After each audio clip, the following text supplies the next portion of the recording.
우리 유 목사님께서 선교 이야기를 해달라 그래서 할 얘기가 너무 많잖아요. 그래서 이걸 어떡하나 그러고 기도하다가 오늘 이 가나오딘 잔치에 포도주가 변하는, 이 물이 변해서 포도주 되는 기적 누구만 알아요? 예, 물동은 하인만 알아요. 예, 선교하면서 일어난 이 이야기는 누구만 알아요? 물동은 하인만 알아요. 그래서 물동은 하인만 아는 이야기를 좀 나눠야 되겠다, 이런 감동이 와서 오늘 물동은 하인만 알더라 라는 제목으로 여러분과 하나님의 은혜를 좀 나누길 원합니다. 이 요한복음은 1장은 서론이고 2장부터 12장까지는 7가지의 표적이 나와요. 다른 복음서에서는 기적, 이적, 권능 뭐 이렇게 얘기를 하는데 유독 요한복음에서만 표적이라고 얘기를 하거든요. 사인. 그러니까 사인이라는 게 뭐예요? 숨겨진 의미가 있는 거잖아요. 여러분, 여기 반지를 꼈다. 그건 무슨 의미죠? 결혼했다. 그렇죠? 네, 결혼했다는 표시예요. 그러니까 요한복음에 일어나는 기적은 단순히 기적이 아니라 그 안에 다른 더 중요한 의미를 담고 있는 거예요. 그래서요, 오늘 뭐 시간이 없어서 자세히는 살피지 못하겠지만 이 본문에서 물이 변해서 포도주로 바꾼 이 일은 단순한 기적 이야기가 아니고요, 이 안에 숨겨진 의미가 있어요. 사인이 있다고요. 그게 뭐냐면 물로 포도주를 바꾼 건 단순히 결혼잔치에 주인을 위기에서 벗어나게 해주는 것만이 목적이 아니고 이 안에는 진짜 예수께서 종말의 구원을 가지고 오신다고 하는 것을 보여주고 싶으셨던 거예요. 다시 말하면 이 유대교에 더 이상 기쁨도 없고 생명도 없는 완전히 무의미해진 이 유대교에 이제 예수께서 완전한 기쁨, 완전한 생명을 가지고 오실 것을 사인으로 보여주고 계시다는 거죠. 그러니까요, 항아리에 물을 채우라 그러잖아요. 이 항아리라는 건 유대교의 성전 체계를 의미해요. 그 유대교가 물이야 물, 아무것도 할 수 없는, 기쁨도 주지 못하는, 생명도 주지 못하는 그런 종교인데 그 물을 떠다 주라 그러니까 뭐가 돼요? 포도주가 돼요. 포도주는 예수의 보혈을 상징하죠. 그런데 주님이 이 어머니가 예수님에게 부탁할 때 내 때가 이르지 않았다 그러죠. 그러니까 내가 십자가에서 죽고 그 피로 구원에 이르게 하는 그때는 아직 오지 않았어. 그런데 지금 이 물이 포도주로 바뀌고 그들에게 기쁨을 주는 이 사건을 통해서 앞으로 내가 나의 피로 이 땅의 진정한 기쁨, 진정한 행복을 가지고 올 것이라고 하는 것을 상징적으로 표적, 사인으로 이 가나 혼인잔치의 일을 나타내신 겁니다. 자, 그러면 우리가 생각해 봐야 될 것이 뭐냐면 지금의 교회에 진짜 기쁨이 있습니까? 진짜 생명이 있습니까? 어쩌면 지금의 교회가 예수님 당시의 유대교처럼 기쁨도 생명도 없는 그런 종교로 가고 있지는 않은지 우리는 좀 돌아볼 필요가 있다는 거죠. 사실 은혜교회는 김광신 목사님에 의해서 시작이 됐어요. 그런데 김광신 목사님은 아주 특이한 분이셨습니다. 예수를 믿지 않는데 교회를 다니셨어요. 예수를 믿지 않는데 성가대 지휘도 하셨어요. 이민교회니까 가능했을 수도 있어요. 그렇죠? 네. 담배값을 여기다 꽂고 성가대 지휘를 하시고 예배가 끝나면 나가서 담배를 2대 피고 들어와. 왜 그러죠? 나 예수 믿으란 소리 하지 마, 이거예요. 그리고 성가대원들과 집에 가서 술을 드시고 포카를 치고 노셨어. 그건 본인이 간증한 얘기니까 제가 해도 되는 겁니다. 근데 목사님이 그렇게 교회를 다니시다가 하나님과의 만남이 있으신 거예요. 정말 성령으로 거듭나는 너무 분명한 체험을 하신 거예요. 그러고 나서 교회를 보니까 어때요? 진짜 예수 믿는 사람과 그렇지 않은 사람이 너무 보이는 거죠. 그런데 교회는 어떻게 다녀야 돼요? 진짜 예수 믿는 사람으로 다녀야 되잖아요. 구원의 확신을 갖고 성령으로 거듭난 체험을 가지고 하나님 나라의 소망을 갖고 가야 되잖아요. 아멘. 그런데 교회를 보니까 그런 교회가 아닌 거예요. 포도주가 떨어진 잔치집과 같았던 거죠. 그래서 목사님은 부르심에 순종해서 신학교를 가고 목회를 하시면서 결단한 것이 뭐냐면, 이 진짜 거듭남의 체험, 생명 있는 종교, 기독교는 교회를 왔다 갔다 하는 게 아니고 예배를 참석하는 게 아니고 분명한 하나님과의 만남이 있어야 된다는 것을 성도들에게 경험을 시키기 원하셨던 거예요. 진짜 생명 있는 교회. 그러니까 지금도 저희 교회는요, 이렇게 이사 오시고 하면서 교회를 등록하시는 분 중에 장로님도 계실 거 아니에요. 우리는 늘 물어요. 성령 받으셨어요? 제가 장로인데요. 아니, 성령 받으셨냐고. 제가 교회를 30년 다녔는데요. 아니, 성령 받으셨어요? 기분 되게 나빠요. 아니, 지금 사람을 뭘로 보고. 그런데 그분들이 진짜 성령으로 거듭나시고 이게 예수 믿는 거군요 라는 고백을 하시는 분들이 있더라는 거예요. 사랑하는 우리 빛나교회 성도님들, 오늘 보니까 이 교회도 만만치 않아. 네. 진입장벽이 상당히 높을 것 같아요. 이게 웬만해서 버티기 힘들 것 같은데, 여러분, 그게 교회입니다. 이 밤에 와서 여러분 기도하는 그 소리를 들으면서 참 감사했어요. 아, 진짜 하나님과의 만남이 있는 사람들이 또 그 은혜를 사모해서 이 밤에 부르짖는 것이 참 너무 감사했거든요. 지금 현대교회가 경건의 모양은 있는데 경건의 능력이 없어요. 진짜 예배의 형식과 모습은 너무 화려하고 좋은데 하나님과의 만남이 없어요. 여러분, 축구 경기를 보면 열광하죠.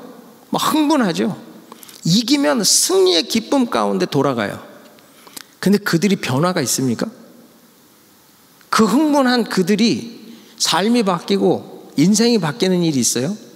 없잖아요. 근데 예배가 그런 모습으로 어떤 공연을 보는 것 같은, 어떤 좋은 영화 한 편을 보는 것 같은 그런 퍼포먼스로 흘러가는 느낌이 들 때가 참 많거든요.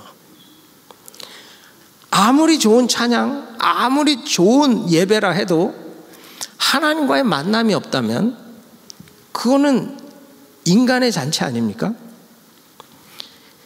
저는 교회에는 진짜 생명이 있어야 된다고 믿어요. 아멘. 여러분이 찬양 하나를 해도 그 찬양 안에서 내가 하나님과의 만난 그 하나님으로 말미암는 스토리, 이야기가 있어야 된다고 저는 믿거든요. 아멘. 저희 돌아가신 외할머님이 늘 눈물 흘리며 부르시던 찬송이 있어요. 그게 고통의 멍에 벗으려고. 우리 할머니는 모든 의미 다 똑같아. 고통의 멍에 벗으려고 주 예수께로 나옵니다. 다 똑같아. 근데 그 찬양을 부르시면서 늘 우세요. 왜냐하면 내가 정말 고통의 멍에 벗으려고 예수께 나갑니다. 자유와 기쁨 베푸시는 주께로 갑니다. 병든 내 몸 튼튼하고 빈궁한 삶이 부해지며 죄악을 벗으려고 주께로 옵니다. 우리 하나님은, 우리 할머니는 하나님과 이 찬양의 가사를 진짜 체험한 경험이 있거든요. 그냥 노래를 부르는 것이 아니라 자기 삶의 체험이요, 신앙 고백이에요. 낭패와 실망 당한 후에 예수께로 나갑니다. 십자가 은혜 받으려고 주께로 갑니다. 슬프던 마음 위로받고 이생의 풍파 잔잔하며 영광의 찬송 부르려고 주께로 갑니다. 할머니는 늘 구원의 감격 때문에 그 찬양을 하나 해도 삶의 고백이고 신앙의 고백이었어요. 그런데 지금 우리가 부르는 찬양 속에 그런 이야기가 있고 그런 만남이 있고 그런 생명이 있는가? 어쩌면 이 포도주 떨어진 잔치집 같은 신앙생활을 하고 있지 않은가? 내가 오늘 이 자리에 나와서 찬양을 하고 부르짖어 기도는 하는데 정말 내 안에 그 기쁨, 그 감격은 회복되고 있지 않은가? 여러분 오늘 한번 돌아보시면서 그 은혜를 다시 회복하는 은혜 있기를 축복합니다. 네. 저희 은혜교회 GMI가 하는 선교는 교회와 똑같아요. 그 거듭남의 체험으로 말미암는 구원의 확신, 구원의 감격, 참된 기쁨, 참된 만족, 그걸 전하기 위해서 사역합니다. 이번에 우리 김영진 사모님 같이 오셔서 선교사 훈련은 15기생들에게 잠깐 인사의 말씀을 좀 부탁을 드렸는데 사모님이 이런 얘기를 하세요. 저희 교회에 선교 구호가 있어요. 표. 한번 따라해 보실래요? 선교는 기도. 선교는 기도. 선교는 전쟁. 선교는 전쟁. 선교는 순교. 선교는 순교. 이런 교회 다니시겠습니까? 살벌하지 않아요?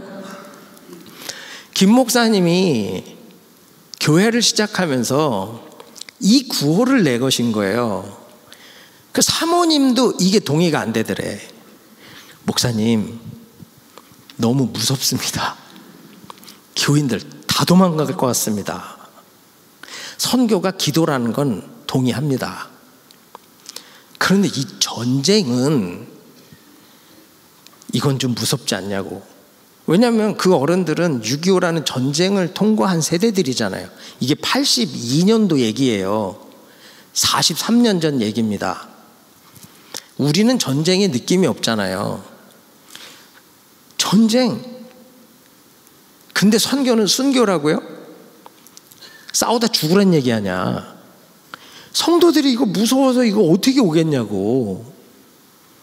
다 도망간다고. 목사님 제발 좀 이거 좀 어떻게 표현을 좀 바꾸시면 안 되겠냐고.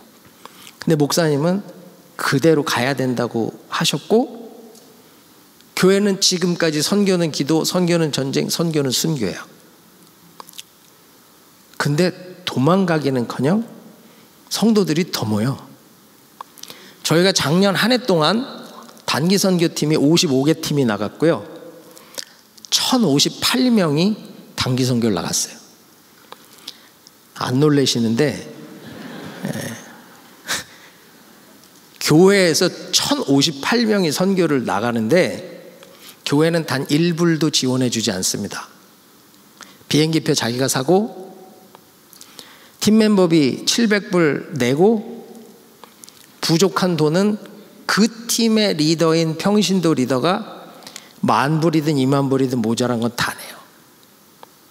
제가 어느 교회에서 이 얘기했더니 목사님 성도들에게 그 얘기 하시면 안 됩니다 그러더라고. 우리 교회는 그럼 힘들어집니다 뭐 그렇게 얘기를 하시던데, 근데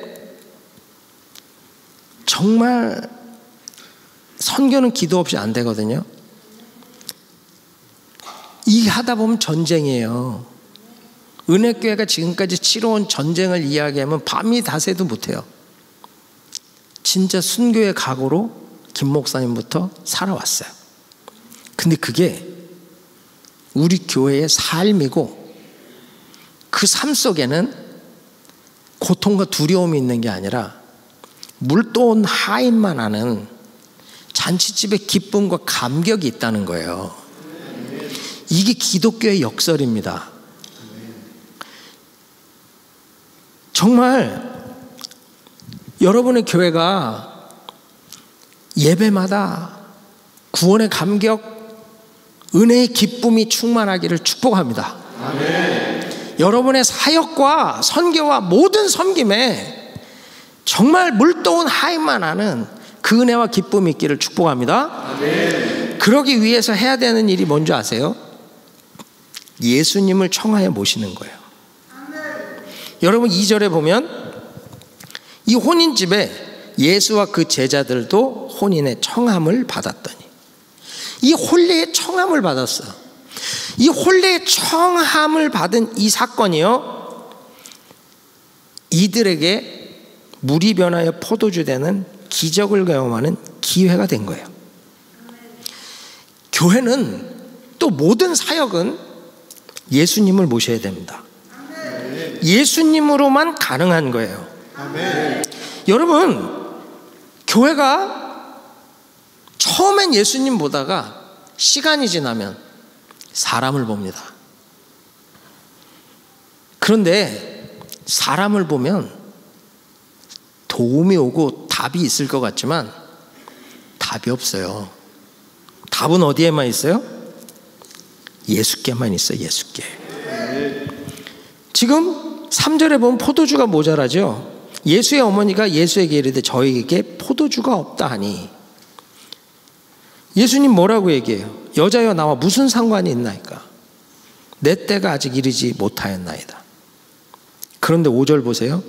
그 어머니가 하인들에게 이르되 너희에게 무슨 말씀을 하시든지 그대로 하라.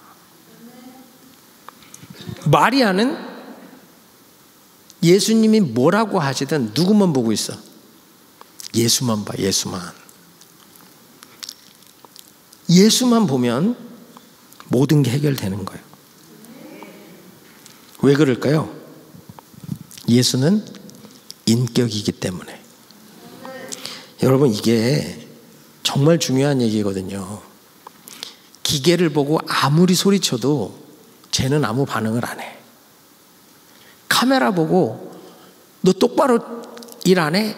아무리 떠들어봐야 쟤는 아무것도 못해요. 누구한테 얘기해야 돼? 카메라를 움직이는 사람한테 얘기해야죠. 그렇죠? 우리가 예수님 앞에 정말로 부탁을 하고 간곡히 부탁을 하고 그의 도우심을 구하면 그분은 결국 움직이세요. 왜 그렇죠? 인격이니까. 제가 아이가 셋이 있습니다. 셋이 있는데 우리 막내 녀석은 막내는 영원한 막내 같아. 근데 얘가 와서 아빠 나 이거 필요해요 그러면 이게 지금 필요할까? 라고 고민이 되는 것들이 있잖아요. 그러면 그래? 그럼 나중에 보자. 근데 얘는 계속 사달라 뭐 이거 해달라 안 해요. 그냥 늘 앞에 와서 시위를 해. 계속 보여줘. 어떡하라고? 아빠가 결정하세요. 또 와.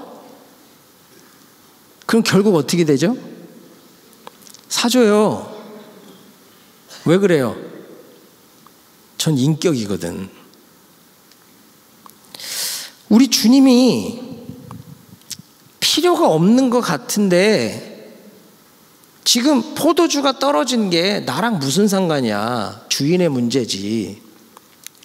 그런데 마리아가 계속 얘기하고 하인들에게 부탁해놓고 결국은 예수님이 움직이시잖아요. 여러분, 우리가 사역을 함에 있어서 제일 중요한 것이 뭐냐면 그 사역에 주님이 계시느냐예요. 이 사역의 주인이 주님이시냐는 거죠. 김광신 목사님이 선교를 하신 가장 중요한 이유는 선교는 하나님의 가장 안타까운 심정이라는 거예요. 죽어가는 자기 백성을 향해 안타까워하는 마음.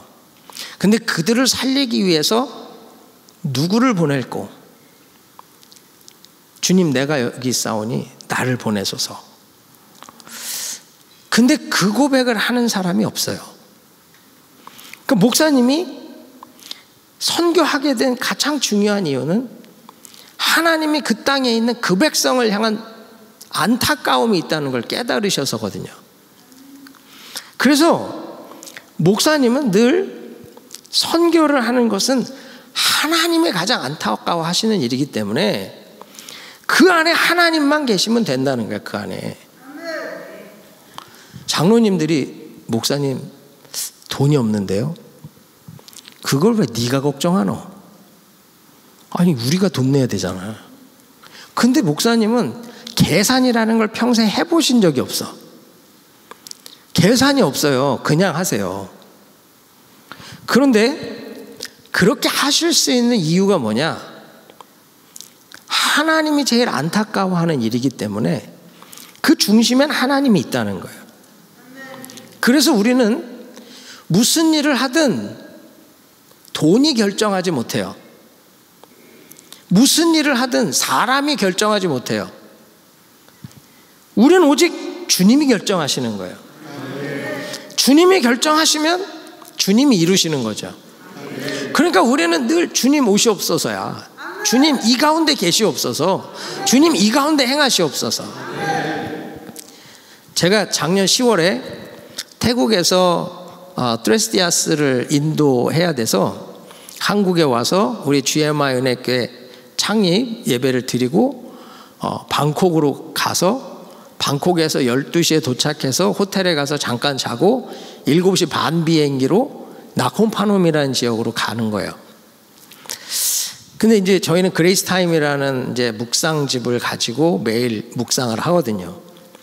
비행기를 타서 그날 이제 말씀 본문이 고린도전서 1장이었는데 그 말씀을 이제 묵상을 하는데 고린도에 있는 하나님의 교회라고 하는 그 말씀이 제 마음에 툭 떨어지는 거예요.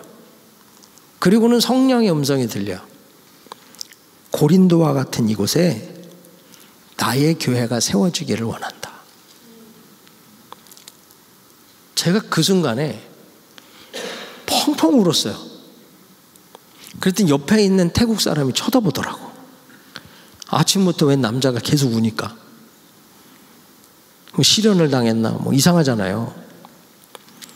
근데 제가 하나님이 그 땅에 얼마나 안타까움이 있는지가 느껴지니까요. 여러분 태국은 정말 이 음란과 이 타락이 엄청나죠. 아시죠? 이 고린도가 그런 곳이에요. 그래서 고린도 사람 같이 하지 마 그러는 건 고린도 사람들처럼 음행하는 타락한 삶을 살지 마, 그런 관용구 같이 쓰일 정도로 엄청나게 타락한 도시가 고린도인데 태국이 그래요. 공항에 있으면 이 트랜스젠더들이 막 다녀. 옆에 그냥 줄 서 있으면 뭐 한두 사람이 아니에요. 그런 땅에 우상이 얼마나 가득해요. 공항에 내렸더니 공항을 지키는 불상이 저 기둥 몇 배만한 게 서 있어. 제가 그래서 내리자마자 선교사님에게 여쭤봤어요.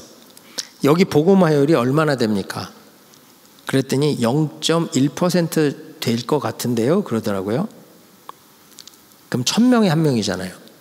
그래서 현지 사역자한테 다시 물어봐서 확인을 하려고 그랬더니 0.1%가 아니라 0.01, 0.02 정도 될걸요 그러더라고요.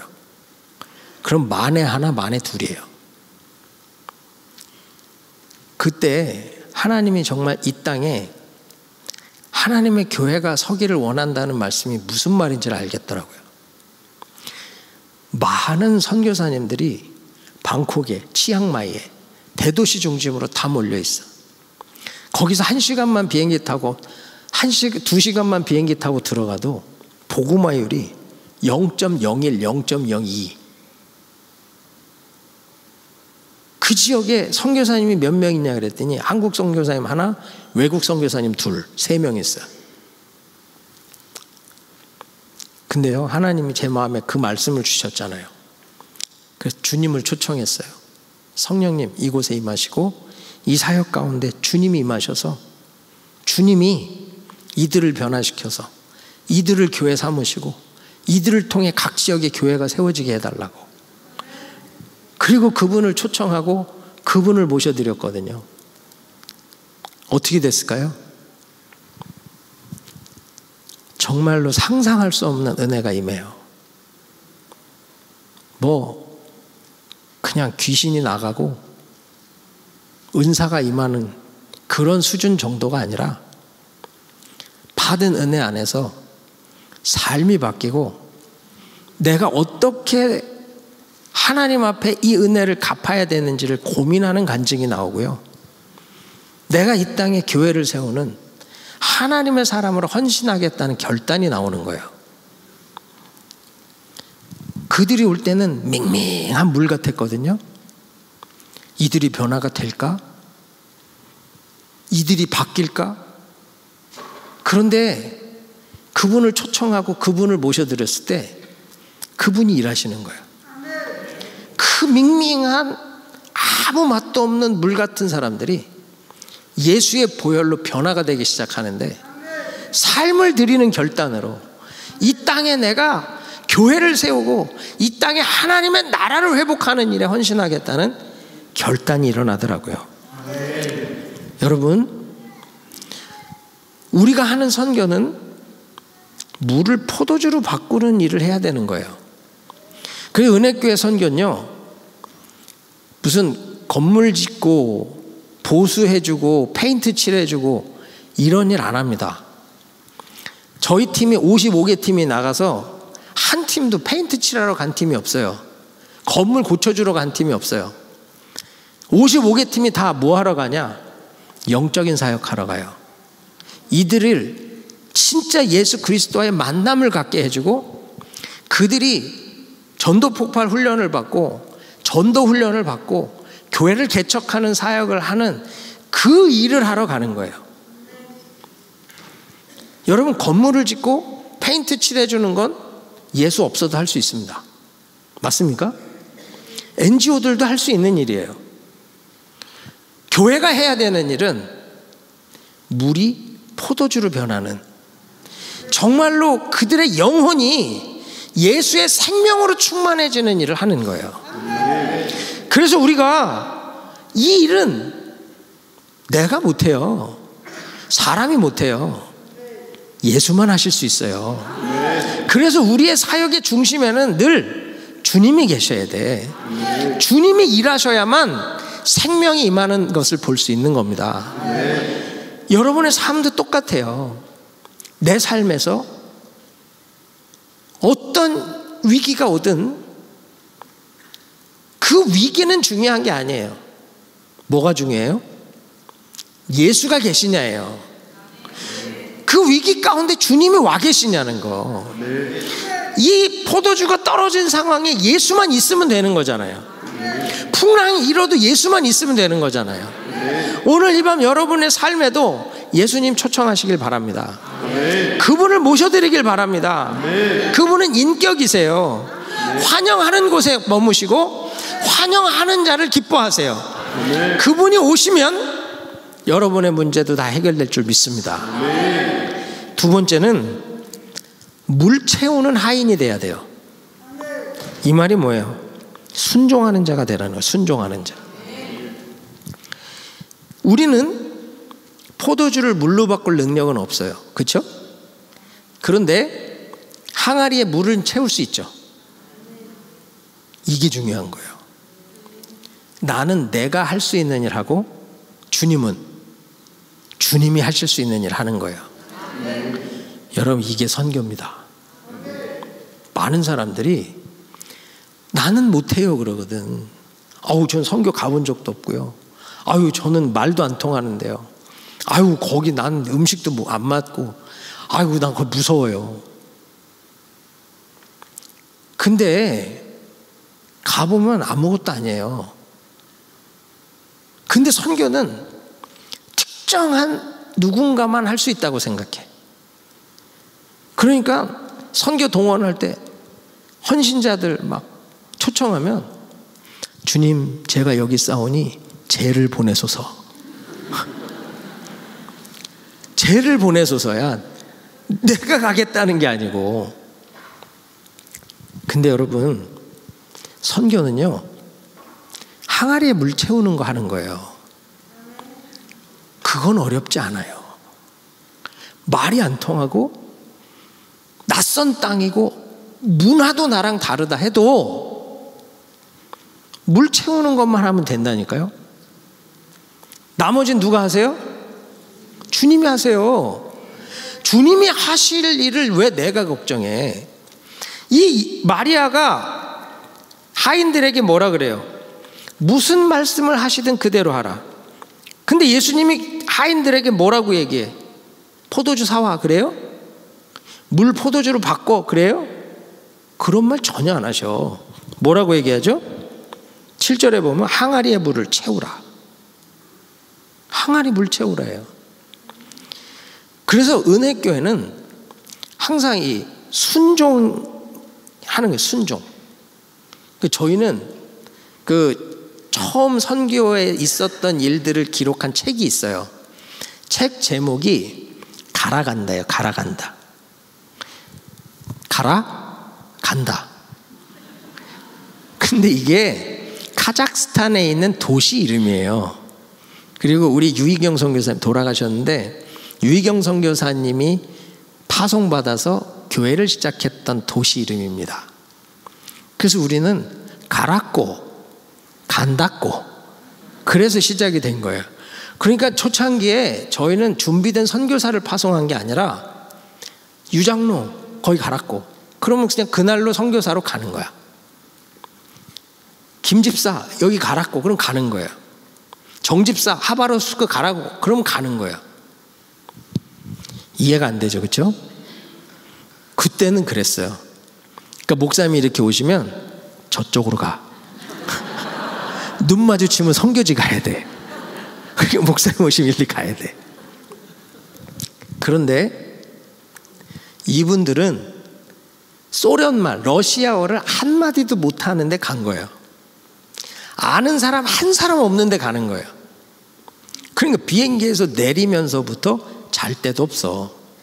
그 당시는 그게 89년 뭐 90년 이럴 때인데 지금같이 뭐 호텔닷컴이 있습니까? 뭐가 있어요. 그럼 비행기에서 기도만 하는 거야. 그러고 내려서 잘 데도 없잖아요. 어딜 가야 될지도 모르고 말도 안 통하고.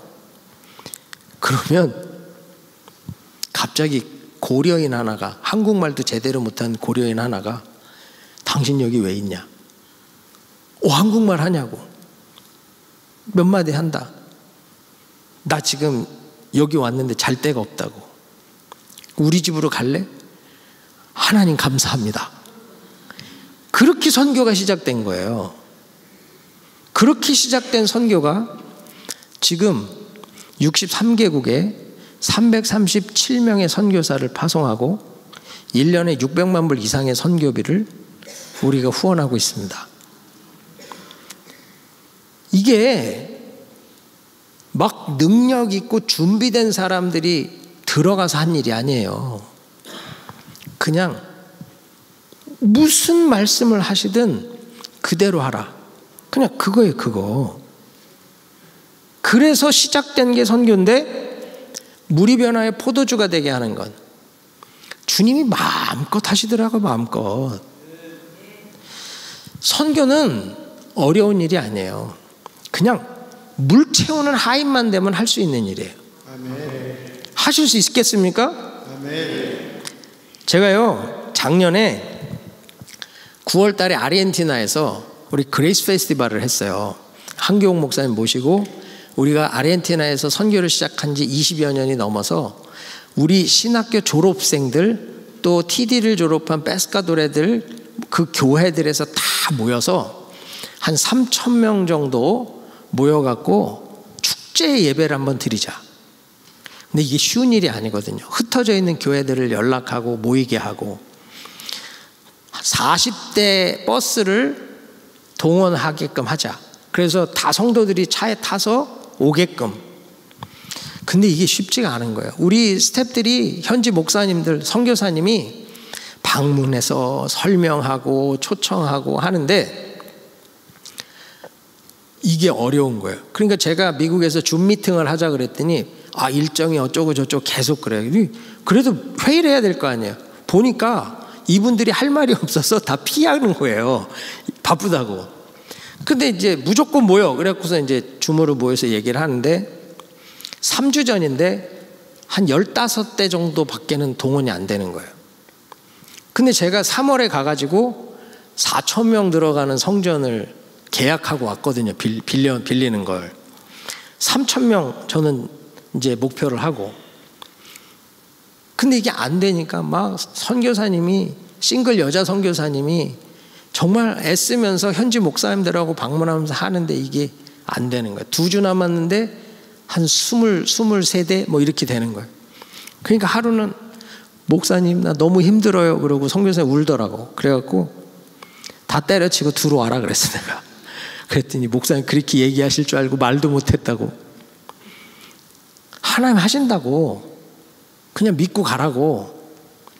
근데 감사하게 한 주 전까지 35대가 온다 그랬어. 그래서 감사하다. 제가 저녁에 집회를 해야 되니까 주스팩 하나씩, 또 샌드위치, 서브웨이 이 반만한 큰 거 샌드위치 하나, 그 다음에 초콜릿 캔디 구디백 하나, 요거 3개를 해서 갖고 들어갈 수 있게 3,000개씩을 준비하라 그랬어요.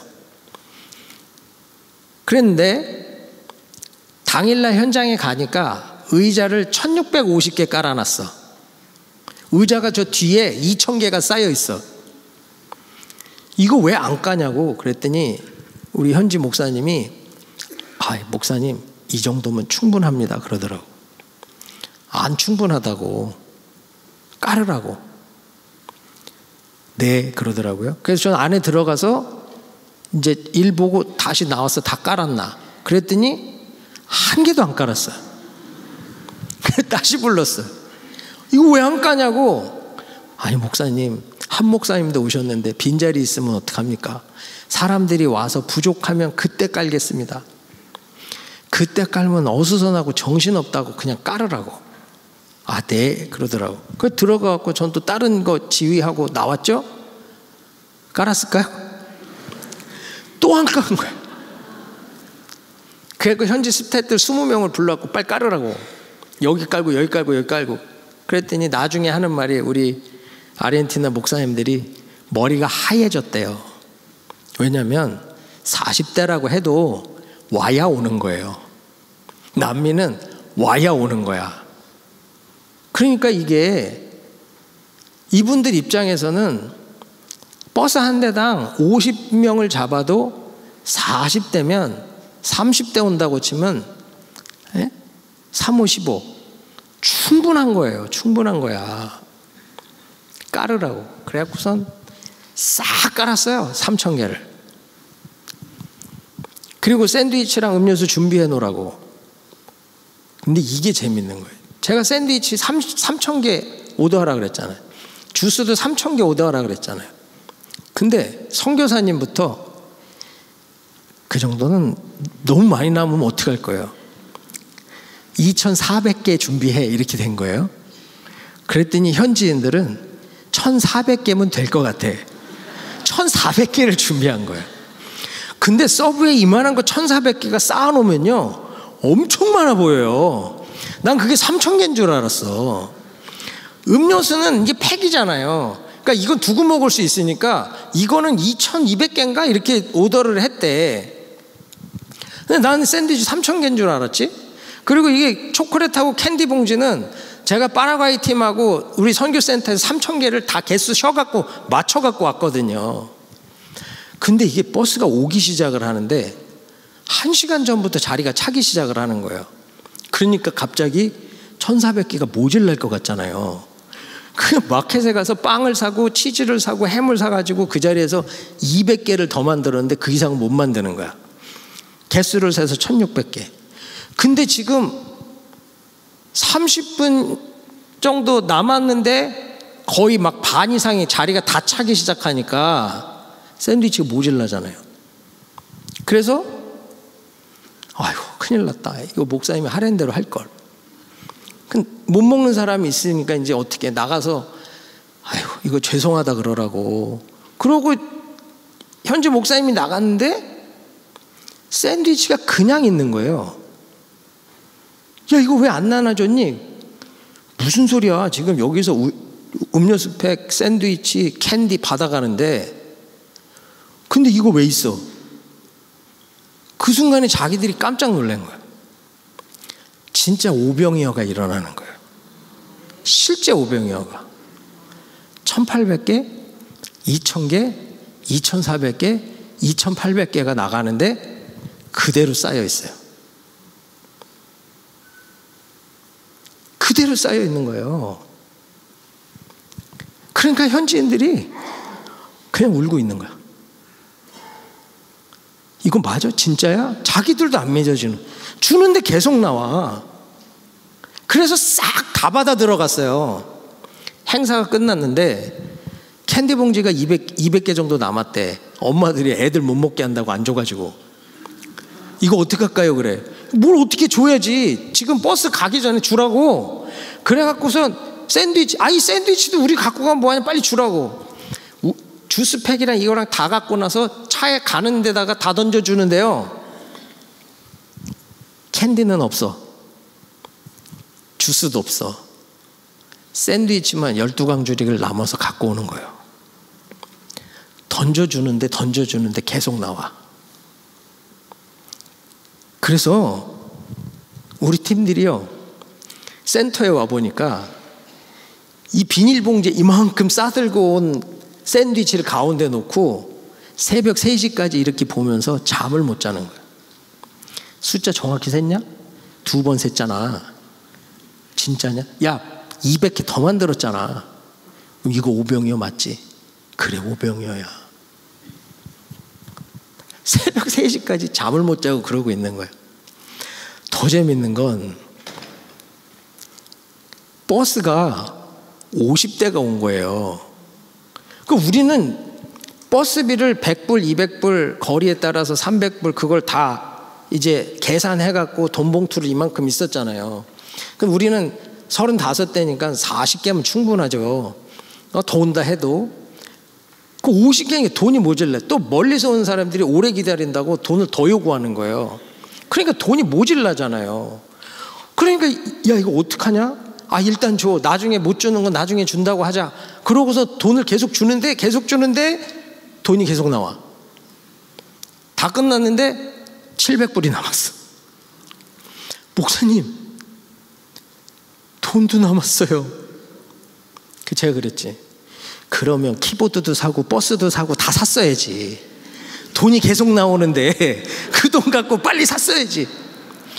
아니 우리는 왜 목사님같이 생각이 안 돌아갈까요? 그러고 있는 거예요. 근데 우리 94년도 그레이스 페스티벌을 러시아에서 할 때요, 10,000명이 먹어야 되잖아요. 숲을 끓였는데 모질라는 거예요. 숲통에서 이게 모질라니까 이거 어떡하냐 하는데 숲통에 숲이 줄지 않았었거든요. 94년도에. 딱 30년 만에 아르헨티나에서 똑같은 일이 일어난 거예요. 우리 현지 팀들이 저한테 그래요. 목사님 믿음이 좋대. 어떻게 3,000개를 다 깔라 그러냐고. 그래서 제가 그랬지. 어떻게 알았냐 저보고 그렇게 다 올지. 내가 어떻게 아냐? 알고 가는 게 아니고 믿고 가는 거야. 아니 그래도 그렇지. 여기 지금 물 채우라 그랬는데 어디까지 채워요? 아구까지. 나 아구까지 채운 거밖에 없다고. 그냥 의자 까는 것밖에 내가 하는 거 없다고. 그 자리 채우는 건 누가 채워요? 주님이 하시는 거예요. 그냥 나는 그릇 준비하는 거예요. 그릇 준비. 나머지는 주님이 하시는 거예요. 주님이. 그래야 물떠온 하인만 아는 겁니다. 여러분, 선교는 내가 능력이 있어서 하는 게 아니에요. 그냥 의자 깔고 빵 만들고 그냥 내가 할 수 있는 거 하는 거예요. 나머지는 주님이 하시는 거예요. 주님이. 여러분, GMI 선교는 그래요. 알고서 한 적이 없어요. 믿고 가는 거예요. 김광신 목사님이 사역자들한테 늘 하라고 이렇게 시키는 건 정상적인 일이 거의 없습니다. 무슨 말인지 아세요? 상식적인 일이 거의 없어요. 이걸 어떻게 하지? 이런 황당한 일들이 많아요. 근데 목사님은 저희 교역자들한테 이거 준비하라고 딱 그러시면 해야 돼. 근데 이게 정말 황당하거든요. 그때 목사님한테 누구도 말하기가 어렵잖아. 그때 용감한 우리 선임 목사님이 있었거든. 목사님, 죄송합니다. 이건 너무 어려워요. 이거는 안 될 것 같아요.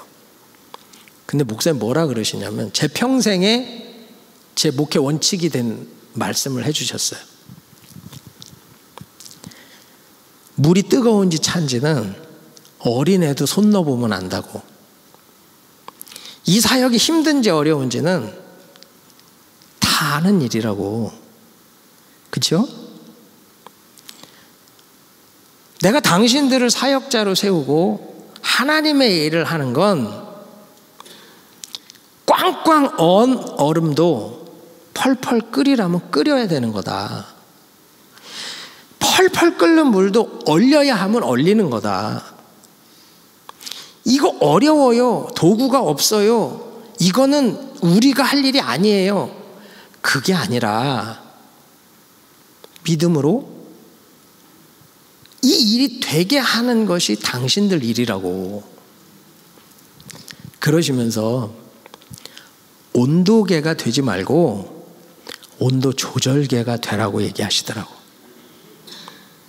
당신들이 할 일은 쉽다 어렵다를 구분하는 일이 아니고 해내는 거라는 거예요. 제가 31살 전도사 때 그 말씀이 제 마음에 콱 박혀버렸어요. 우리 은혜교회 영성은요, 쉽다 어렵다를 구분하는 게 아니라 그냥 순종하는 거예요. 그리고 주님이 하시기를 구하는 거예요. 여러분, 지금 여러분의 인생에도 어려운 문제가 있을지 모르겠어요. 이거 어떡하지라는 황당함 가운데 있을 분도 있어요. 그런데 뭐 해야 돼요? 그냥 순종만 하시면 돼. 순종. 우리 한 목사님이 늘 하시는 말씀이죠. 교회 일은 반대만 안 하면 된대.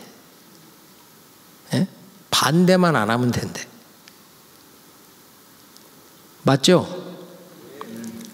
어떤 일을 하든 반대만 안 하면 주님이 하신다는 거예요. 여러분, 우리가 선교라고 하는 것이 자꾸 어렵다, 두렵다가 아니라 순종만 하면 그냥 의자 까는 거 할 수 있잖아요. 빵 만드는 거 할 수 있잖아요.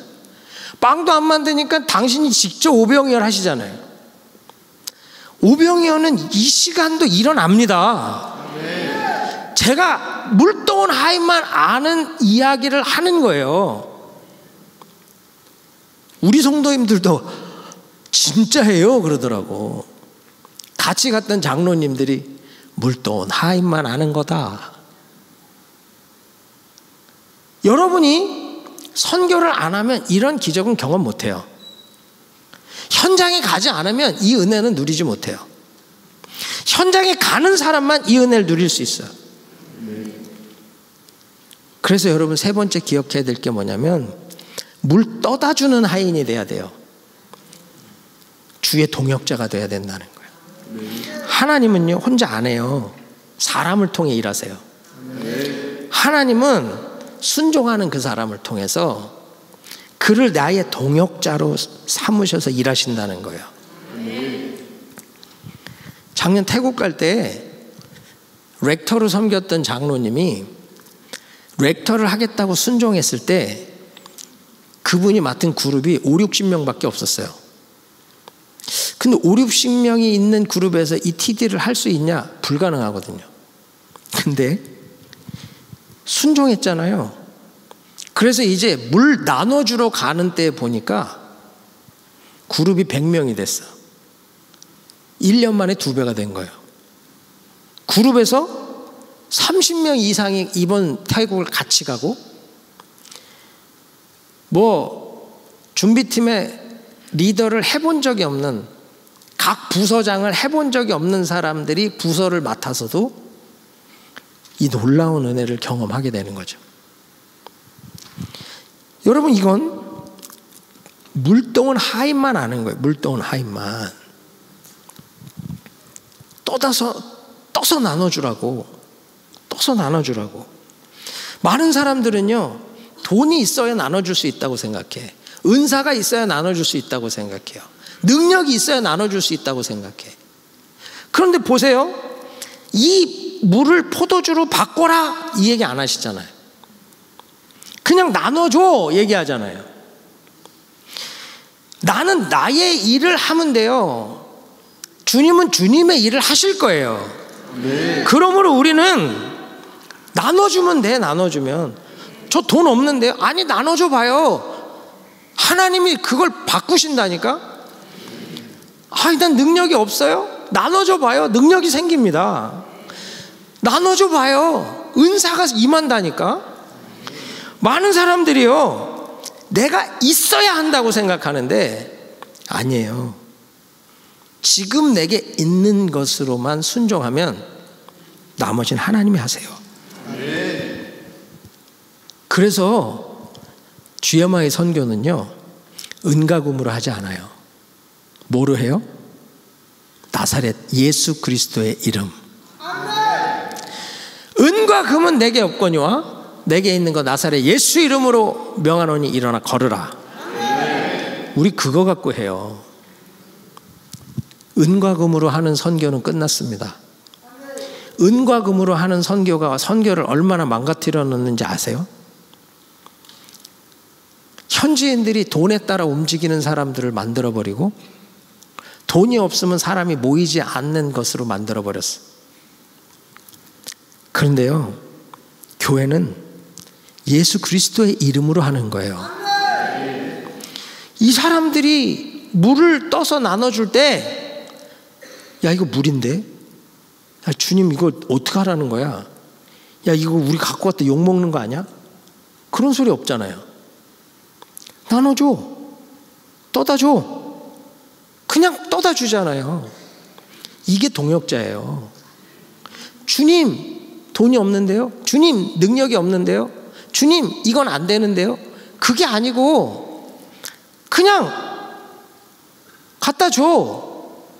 갖다 주면 예수 이름이, 그 이름의 능력이 그 안에 기적을 행하는 줄 믿습니다. 사랑하는 여러분, 교회의 제사는요, 은과 금이 아니에요. 교회의 제사는 예수 그리스도의 이름인 줄 믿습니다. 제가 어느 선교지에서 TD를 인도할 때 우리 팀 멤버 중에 한 자매가 얼굴이 어두워요. 그래서 제가 물어봤어요. 저 자매가 어디 아프냐? 그랬더니 자궁에 암이 생겼는데 이게 위험한 부분이라 자궁을 드러내야 된대. 근데 결혼한 지 6개월밖에 안 됐어요. 그냥 자궁을 드러나면 애를 못 낳잖아요. 근데 제가 그 사역을 하면서 중간에 우리 팀 멤버들을 기도해 주는 시간을 잠깐 가졌어요. 그때 이제 팀 멤버들을 기도해 주면서 이 자매를 위해서 기도하는데 하나님이 저한테 내가 이 자매를 고칠 거다. 그리고 내가 아들을 낳게 할 거다. 그 말씀을 딱 주시는 거예요. 그래서 제가 나눠야 될 거 아니에요. 그래서 통역을 불러갖고 통역하라고. 딸아, 하나님이 너를 고치신다고 얘기하는데 너 그거 믿어라. 그리고 내년 이맘때 아들이 있을 거야. 그 이름을 사무엘이라 해라. 이 통역이 통역을 안 해.